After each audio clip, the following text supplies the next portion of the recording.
आज जयपुर राजस्थान के जोधपुर में विकास का एक नया अध्याय लिखा गया और प्रधानमंत्री नरेंद्र मोदी ने जोधपुर एयरपोर्ट पर अत्याधुनिक टर्मिनल बिल्डिंग का भव्य उद्घाटन कर प्रदेशवासियों को बड़ी सौगात दी। और इस नए टर्मिनल के साथ ही जोधपुर की हवाई कनेक्टिविटी का वैश्विक मानकों के अनुरूप होगी और जिससे पर्यटक और व्यापार को नई रफ्तार मिलेगी। और इतना ही नहीं, प्रधानमंत्री ने जोधपुर से ही संशोधित उड़ान योजना का भी शुभारंभ किया और जिसका मुख्य उद्देश्य दूर दराज के इलाकों को सस्ती और सुगम हवाई सेवा से जोड़ना है।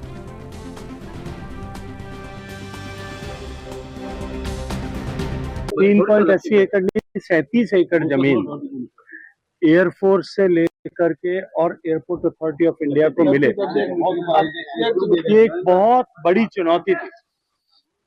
ठीक है, जब मैं याद करता हूँ इस पूरी यात्रा को जो 2014 से शुरू हुई या उससे पहले का जो बैकग्राउंड था,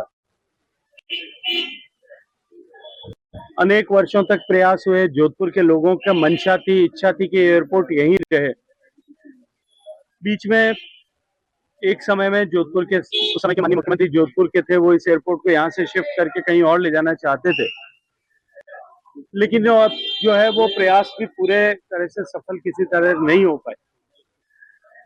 2014 में जब मुझे जोधपुर के लोगों ने अवसर दिया, तब मैंने इस पर प्रयास करना प्रारंभ किया। जमीन के हस्तांतरण को लेकर के बड़ी चुनौती थी।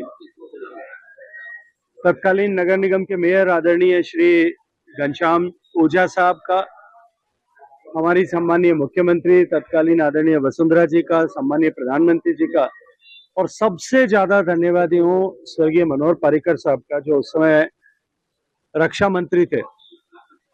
इन सब ने उस समय इस सपने को साकार किया। एक 4 पक्षों के बीच में समझौता हुआ, air force, director general of defence estate, नगर निगम और राज्य सरकार, और 5वां पक्ष एयरपोर्ट अथॉरिटी ऑफ इंडिया। उस समय के एविएशन मिनिस्टर आदरणीय गजपति राजू साहब का भी अभिनंदन करता हूं।